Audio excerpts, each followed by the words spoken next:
If you saw the short, you know I said most Christians worship comfort more than Christ. Now, let's unpack why that's actually true, and why it's costing us more than we realize. Because here's what I didn't have time to say. This isn't just about church consumerism. It's about the fundamental shift that's happened in how we understand what it means to follow Jesus. We've quietly rewritten the gospel into something manageable, comfortable, and completely unrecognizable from what the early church practiced. So in the next few minutes, we're going to explore what Romans 12 actually demands, why we've resisted it, and how to step back into what biblical worship really looks like. Here's what most people miss. Sunday morning, you're running late. Traffic's terrible.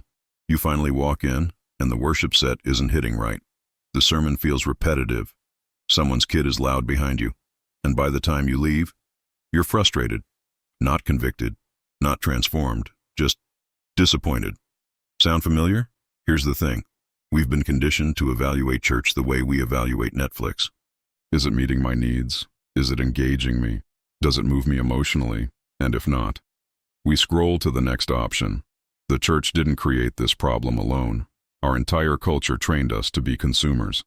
But we imported that mindset into the sanctuary, and now we've got a generation of Christians who think worship is something that happens to them instead of something they offer. But here's where it gets interesting.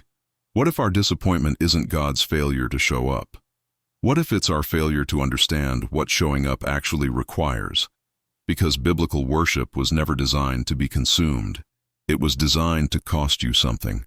Romans 12:1 says, "Present your bodies as a living sacrifice, holy and acceptable to God, which is your spiritual worship."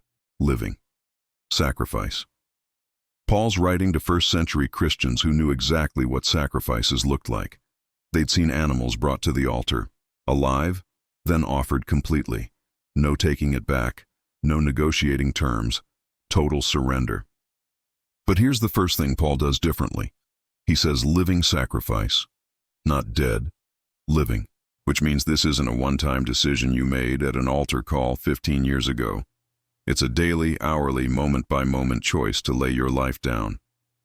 Dallas Willard said we've made disciples of a gospel that requires nothing. And he was right. We've reduced worship to the 90 minutes we spend in a building, singing songs and listening to sermons. But Paul's saying your body, your time, your energy, your money, your attention, your ambitions, that's the worship God's looking for, but it goes even deeper. Paul calls this your spiritual worship. The Greek word there is logikos, your logical worship, your reasonable service. In other words, given everything Christ did for you, this is the only response that makes sense. Think about it like this.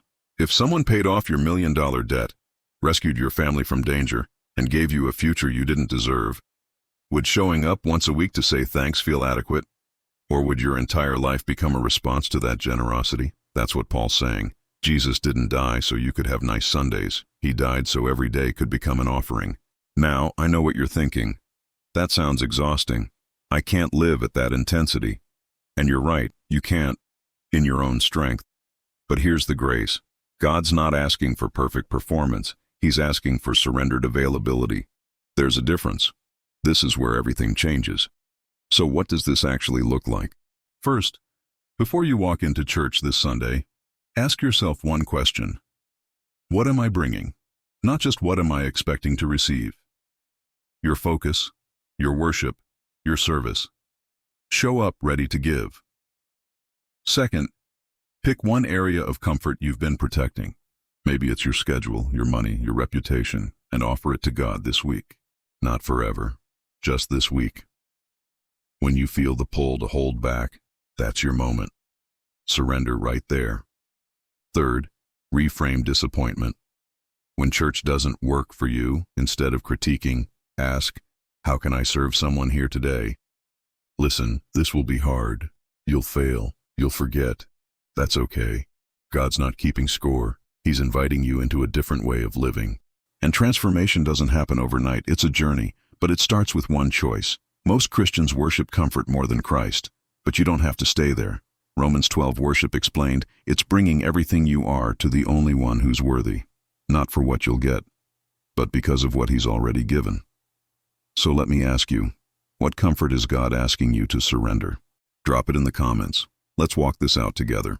And if this challenged you, subscribe. You're not alone in this.